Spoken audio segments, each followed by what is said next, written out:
लोकसभेच्या निवडणुकीच्या नंतर आणि एकदा ज्यावेळेस दुष्काळ आपल्या परिस्थिती निर्माण झाली होती आणि आपल्या इथल्या मोसंबीच्या बागा, डाळिंबांच्या बागा या सगळ्या उद्ध्वस्त झालेल्या होत्या, त्या काळात आपली भेट झाली होती. पण आता एका मोठ्या काळाच्या नंतर आपण भेटतोय, म्हणून सुरुवातीलाच आपलं मनापासून स्वागत. महाराष्ट्र सरकार हे संपूर्ण नापास झालेले सरकार आहे आणि आता नापास झालेलं सरकार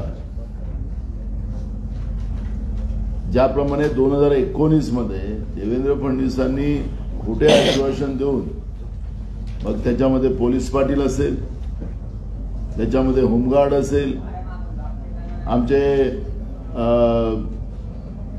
शिक्षकांचे त्यांना कायम अनुदानित शाळांना कायम विनाअनुदानित शाळांना अनुदानित करण्याचा इश्यू असेल, शिक्षकांना जुनी पेन्शनचा इश्यू असेल, असे अनेक प्रश्न घेऊन 2019 मध्ये कॅबिनेटमध्ये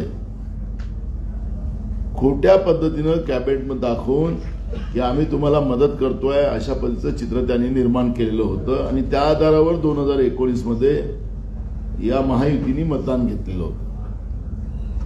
आमचं जेव्हा सरकार आलं त्या सरकारमध्ये जेव्हा पोलीस पाटलांच्या त्यांच्या मानधनाचा प्रश्न असेल, होमगार्डांच्या मानधनाचा प्रश्न असेल, शिक्षकांचे प्रश्न असतील, या सगळ्या प्रश्नावर सरकारने कुठलंही बजेट प्रोव्हिजन न करता त्यांनी कॅबिनेटमध्ये सुद्धा खोटं बोलण्याचं पाप या फडणवीसच्या सरकारने आणि आताच्या महायुतीच्या सरकारने त्या काळात केलेलं होतं. आता त्यांना जे काही सर्वे येत आहे त्या सर्वेच्या माध्यमातून एक गोष्ट स्पष्ट होत आहे की महाराष्ट्रातलं महायुतीचं सरकार 100 आकड्याच्या खाली, 100 आकडा पण पार करणार नाही, त्याच्या खाली येण्याची स्थिती आता निर्माण झालेली आहे आणि त्या भीतीपोटी पुन्हा 1 महिना निवडणुका वाढवून या पद्धतीचे काही खोटे कॅबिनेटमध्ये काही निर्णय करता येतील का, हा एक अयशस्वी प्रयत्न महायुतीचं सरकार महाराष्ट्रामध्ये करू इच्छिते आहे अशा पद्धतीची माहिती आमच्याजवळ आहे. म्हणजे वेळेवर निवडणुका होण्यापेक्षा मग तिला पुन्हा 1 महिना भेटला तर मग पुन्हा काहीतरी खोटं कर्जमाफी करतील शेतकऱ्यांची. सरकारच्या तिजोरीत आज 1 पैसा नाही. 10 लाख कोटीचं कर्ज ऑलरेडी महाराष्ट्राच्या जनतेवर यांनी लादून ठेवलेलं आहे.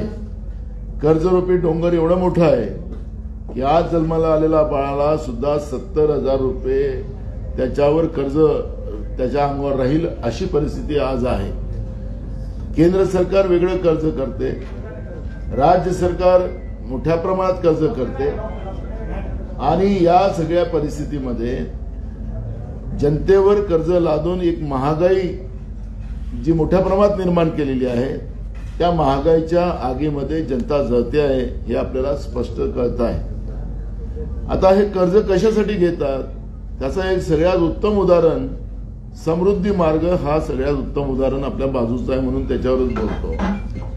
आता त्याच्यामध्ये जवळपास 1 लाख कोटीच्या वरचं कर्ज आणि अजूनही कर्ज घेणं काम चालूच आहे, कारण की याचं सापासारखं लांब करण्याचं काम यांचं सुरू आहे. समृद्धी कोणाची झाली, मी काल पण बोललो आज पण बोलतो की समृद्धी खऱ्या अर्थानं सत्तेमध्ये बसलेल्या नेत्यांची समृद्धी झाली, पण जनतेला या समृद्धी मार्गावरून अनेक लोकांना जीव गमवावा लागला. अनेक लोकांना त्या ठिकाणी आजही हॉस्पिटलमध्ये अपंगत्वाचा सहारा घेऊन लोक जगतात असं चित्र आज आपण समृद्धी मार्गावर पाहतोय.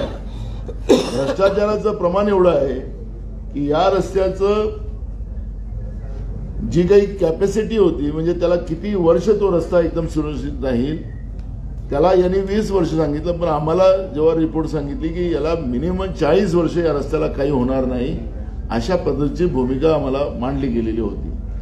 आज आपण पाहतोय की त्या समृद्धी मार्गाला तडे गेलेले आहेत. आम्ही सांगितलं की या समृद्धी मार्गामध्ये भ्रष्टाचार आहे, पण त्यावेळेस कोणी ऐकायला तयार नव्हतं. आज लोकांचा जीव जातोय तिथं समृद्धी मार्गावर मोठ्या प्रमाणात तडे पडलेले आहेत. अशा पद्धतीचं कर्ज घेऊन आम्ही विकास करतो हे दाखवण्याचा एक अयशस्वी प्रयत्न त्या ठिकाणी केला जातो. आता एक शक्ती मार्ग नागपूर ते गोवा करण्याचं त्यांचं काम सुरू आहे.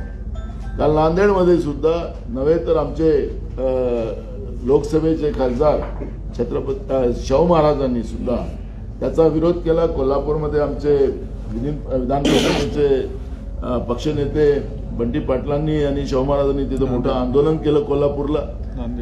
आणि नांदेडमध्ये सुद्धा त्या पद्धतीच्या आंदोलनाची प्रक्रिया सुरू आहे. जिथं जिथं शेतकऱ्यांच्या बागायत जमिनी उद्ध्वस्त करून या पद्धतीनं भ्रष्टाचाराच्या माध्यमातून आपल्याला पैसा कसा मिळेल याच्यावरचा त्यांचा प्रयत्न होतो आहे. या रस्त्यांच्या याच्यामध्ये एवढा मोठा भ्रष्टाचार आहे की जो रस्ता समजा 1 कोटीमध्ये होत असेल तर त्या रस्त्याची सरळ किंमतच 15 कोटी रुपये करतात. इतका फरक असतो त्याच्यामध्ये. मी अंदाजीने तुम्हाला सांगितलं म्हणजे किती मोठं कमिशन. म्हणजे आता तर हे 3 तोंडाचं जे सरकार महाराष्ट्रात आहे तर कालपर्यंत आम्ही जेसीबीच ऐकत होतो. आता हे पोकलँड घेऊन तिकडे निघतात आणि राज्याच्या तिजोरीला कसं लुटता येईल आणि जनतेला कसं कर्जामध्ये डुबवता येईल या तिघही 3 तोंडांच्या सरकारचं आपल्याला चित्र पाहायला मिळते आहे. आणि म्हणून असं हे लुटारू सरकार जे शेतकरी विरोधी, जसं आता आमचे नेते चनिथालाल साहेबांनी सांगितलं की महाराष्ट्रातलं सरकार हे शेतकरी विरोधी सरकार, तरुणांच्या विरोधातलं सरकार आहे, हे महिला विरोधी सरकार आहे. महाराष्ट्रामध्ये लाखो महिला आज बेपत्ता आहेत. आम्ही विधानसभेमध्ये विरोधी पक्ष म्हणून आम्ही सगळ्या आमच्या काँग्रेस पक्षाच्या आमदारांनी अनेकदा हा प्रश्न विचारला, पण राज्याचा गृहमंत्री म्हणता आम्हाला माहीतच नाही.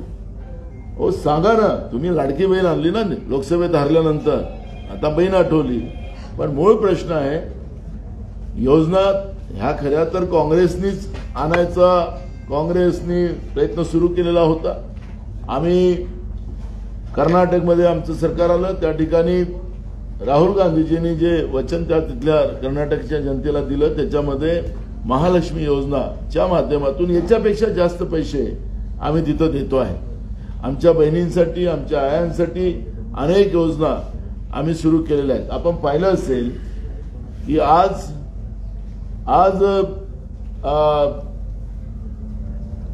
या योजनेमध्ये, कारण की आमच्या ज्या 5 गॅरंटी आम्ही दिलेल्या होत्या त्या 5 गॅरंटी आणि 25 मुद्दे होते, त्याच्यातले मुद्दे हे लोक चोरून आपली शाख वाचवण्याचा प्रयत्न करायला निघालेले आहेत. हे मनापासून कोणीच करत नाही.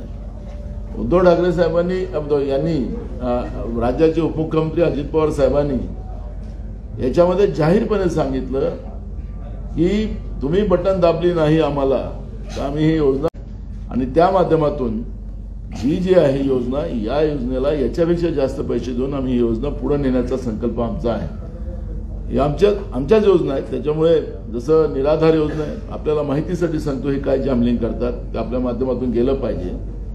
जसं निराधारची योजना आहे, त्या निराधारच्या योजनामध्ये 1200 रुपये आम्ही देतो. त्या 1200च्या म्हणजे त्याच्यामध्ये 1200 आणि मग त्याला 800 असं करून ते 2000 करणार आहे. समजलं का तुम्हाला? त्याचं तुम्ही जी आर वाचून घ्या. आता ही निराधार योजना ही काँग्रेसचीच आहे, काही यायची तर नाही आहे. यांना एवढं निराधारांच्या बद्दल किंवा गरीब महिलांबद्दलची काळजी असते तर यांनी मोदीजींनी चालवली असते ना देशामध्ये योजना. 9 महिन्यापासून पैसे मिळालेले निराधार योजनेचे.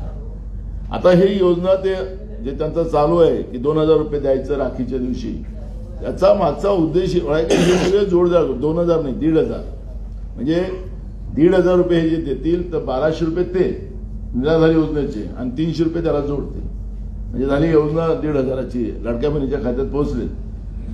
निराधार योजना वेगळी, ती योजनेचं क्रायटेरिया वेगळा आहे. पण इथं आमच्या भगिनींना मदत करण्याच्या दृष्टिकोनातून असा क्रायटेरिया टाकून हे लोक त्या ठिकाणी जॅमलिंग करतात आहे, लोकांची दिशाभूल करतात असं चित्र आहे. त्यामुळे लाडक्या बहिणीचं या योजनेचा आम्हाला विरोध नाही, आम्ही स्वागतच करतो, मिळालंच पाहिजे. पण आमच्या भगिनींना लाईटचे बिल कमी आले पाहिजेत, महागाई कमी झाली पाहिजे, त्यांच्या हाताला, त्यांच्या मुलाबाळांच्या हाताला काम मिळालं पाहिजे, ही काळजी आम्हाला आहे. आज लाईटचं बिल त्यांनी किती युनिट वाढवले आपणही त्याचं सगळे भोगत असाल. आज तिथं 2 लाईट असेल, त्याच्या घरी 1 पंखा असेल त्याला सरळ आता 3-3, 4-4 हजाराचं बिल आलेलं आहे. एवढ्या पद्धतीनं त्याला महागाई वाढवलेली आहे. म्हणजे एकीकडे 1,500 रुपये द्यायचे आणि एकीकडे त्यांच्या हातून लाईटच्या बिलाच्या माध्यमातून आणि महागाईच्या माध्यमातून त्यांच्या खिशातून पैसे काढायचे. हे जे राज्याचं सरकार कृत्य करत आहे आणि त्याच्यामुळे आमच्या भगिनींना सुद्धा हे लक्षात आलेलं आहे, आमच्या बहिणींना सुद्धा हे लक्षात आलेलं आहे की हे सरकार फक्त निवडणुकीसाठी आम्हाला या पद्धतीच्या योजना पुढे आणून आमची दिशाभूल करताय, हे सुद्धा लाडक्या बहिणींना कळलेलं आहे. आपण सांगतो की आता पोलीस भरती चाललेली आहे. आम्ही सरकारला सांगितलं की पावसाळ्यामध्ये पोलीस भरती करू नका. त्यांना मागं पण सांगितलं, जेव्हा नागपूरचं अधिवेशन होतं त्यावेळेस आम्ही सांगितलं की जेवढ्या काही या पद्धतीच्या फिजिकल आपण नोकरी ज्या भरतो, पदं भरतो, त्याला त्याचा एक काळ ठरवला पाहिजे. पण यांनी जाणून बुजून पावसाळ्यामध्ये ह्या ठेवलेल्या आहेत. आता ह्या ग्रामीण भागाच्या मुली आणि मुलं जेव्हा पोलीस भरतीला येतात, आता मुंबईमध्ये मी पाहिलं परवा, मुंबईमध्ये आमच्या मुली, आमचे ते मुलं, त्यांचे गार्जियन त्या रस्त्याच्या कडेला झोपतात. पाऊस येतं, कुठं बस स्टँडला झोपतात, कुठं रेल्वे स्टेशनवर झोपतात. राहायला व्यवस्था नाही. सरकारने त्या पद्धतीच्या व्यवस्था केल्या नाहीत. म्हणजे एकीकडे आम्हाला विधानसभेमध्ये आम्ही जेव्हा त्यांना प्रश्न विचारले होते की आम्ही ही व्यवस्था करू अशा पद्धतीनं त्यांनी सांगितलं होतं, पण कुठेही व्यवस्था त्या पद्धतीची केली नाही. ते आपण सगळे चित्र पाहताय. आम्ही काही आरोप नाही करत, ही वस्तुस्थिती आपल्याला म्हणतोय. आणि म्हणून हे म्हणजे भ्रष्ट आणि मतिमंद सरकार, याला या सरकारचं आपल्याला मतिमंद सरकार म्हणता येईल या सरकारला, की यांना जनतेची काळजी नसलेलं सरकार, आपल्या स्वतःच्या स्वार्थासाठी काही पण करायला निघालेलं हे सरकार, या सरकारचं कृत्य आपल्याला सगळ्यांना पाहायला मिळतं. आणि म्हणून महाराष्ट्रामध्ये सगळीकडे एक वातावरण आहे. काल आम्ही नांदेडमध्ये होतो. नांदेडमध्ये आपण पाहिलं की एकट्या नांदेड जिल्ह्यामध्ये काँग्रेस पक्षाकडे तिकीट मागण्यासाठी 1,000च्या वर उमेदवारांनी आमच्याकडे अर्ज केलेला आहे. एकट्या नांदेड जिल्ह्यात 1,000च्या वर. म्हणजे तुम्हाला सांगायचं तात्पर्य असं की काँग्रेसच या महाराष्ट्रामध्ये, मी नांदेडचं मुद्दा सांगितलं, महाराष्ट्रामध्ये तर जास्त आहे, तर मी तुम्हाला सांगितलं की नांदेडमध्ये काल आपले जेव्हा 24 फरवरीला महान नेते निघून गेले, त्यावेळेस आपणच सगळेजण सांगत होतं की आता मराठवाड्यात काहीच राहणार नाही. पण मराठवाड्याच्या जनतेनं, जे काँग्रेस विचाराची जनता आहे, त्यांनी सामान्य कार्यकर्त्यांना आमच्या या मराठवाड्यामध्ये 3च्या 3 जागेमध्ये खासदार बनवलं. म्हणून मराठवाड्याच्या जनतेचं मी प्रदेश काँग्रेसचा अध्यक्ष म्हणून आभारी मानतो. या पद्धतीची नेत्यांची नाही, तर इथं जनतेची मागणी आहे की काँग्रेसच मराठवाड्याला पुढे नेऊ शकतं. महाविकास आघाडी सरकारच हे मराठवाड्याला पुढे नेऊ शकतं. अशा पद्धतीची भावना मराठवाड्यामध्ये आपल्याला पाहायला मिळते आहे. आणि त्याच्यामुळे भीतीच्या पोटी पुन्हा तुम्हाला सांगतो की हे सरकार निवडणुका 1 महिने पुढे ढकलण्याच्या काळजीमध्ये लागलेलं आहे.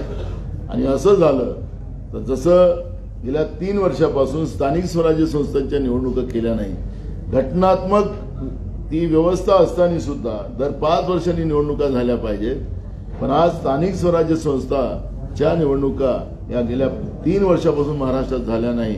त्याचं प्रमाण आपण पाहिलं, त्याचे परिणाम पाहिले की सरकार आणि प्रशासन आणि त्याच्यामुळे मोठ्या प्रमाणात भ्रष्टाचार, आणि म्हणून पूर्ण शहरामध्ये असेल, ग्रामीण भागामध्ये असेल, डेंग्यूची साथ मोठ्या प्रमाणात आपण पाहायला मिळते. रोगराई मोठ्या प्रमाणात पसरलेली आहे. प्रशासकाला घेणे देणं नाही, सरकारला कमिशन द्या, असं ते काय परिस्थिती आहे. जो विकासाचा पैसा, जनतेच्या घामाचा पैसा त्या प्रत्येक ठिकाणी येतं, त्यालाही सुद्धा यांच्याजवळ त्याच्यातली लूट करण्याची यांची जी प्रथा आहे, त्यामुळे आता पुन्हा विधानसभा 1 महिना कसे ढकलता येईल त्याच्यावरचा प्रयत्न या सरकारचा चाललेला आहे. विचारा. असा जो दौरा झाला आणि दौऱ्यामध्ये त्यांनी बरेचसे मुद्दे पण मांडले आहेत, एकंदरीत दौऱ्यात कसं बघता? कोणाचे? राज ठाकरेंचा. आम्ही कुठली प्रतिक्रिया देत नाही त्याच्यावर. चुनावी रणनीती काय आहे काँग्रेस पार्टी? पहिला मराठी करून घेऊ. सर, हा. तुम्ही मराठवाड्यात किती जागा लढवणार आहात आणि तुमचं तसं काही ठरलंय का? महाविकास आम्ही आघाडीचं तुमचं काही ठरलंय का? 288 जागा आम्ही महाविकास आघाडी म्हणून लढतो आहे. त्याच्यामुळे काँग्रेस म्हणून सांगा ना, काँग्रेस म्हणून. ते सांगितलं ना, आम्ही वेगळं काही सांगत नाही. 288 सांगितलं ना. त्याच्यामध्ये तुम्हाला 10 जागा दिली तर घेणार का? आपण काय म्हटलं तुम्हाला, आम्ही 288 जागा लढतो. अशाने कुठं मग काँग्रेसमध्ये काय? महाविकास आघाडी म्हणून लढतोय आम्ही. काँग्रेसने राज्यात उमेदवारांची निवड सुरू केली आहे का? बिलकुल झाले. आता फॉर्म आले. लास्ट डेट होती 10 तारखेला. 12 पासून आता आजपासून आम्ही सर्वे पण चालू करतोय प्रत्येक विधानसभेचा आलेल्या उमेदवारांचा, आणि मग त्याच्यातून 1 महिन्यामध्ये म्हणजे आमचा प्रयत्न आहे की आता हेच आता मी तुम्हाला सांगितलं 1 महिना पुन्हा निवडणूक पुढे ढकलली गेली अजून ते सगळे प्रॉब्लेम आहे. पण 15 दिवसाच्या आत जसं लोकसभेला आम्ही निर्णय घेतले होते तसं आमचा प्रयत्न आहे की 15 दिवसाच्या आत आमच्या उमेदवाराची घोषणा आम्ही करू. साहेब, उमेदवारी मागण्यासाठी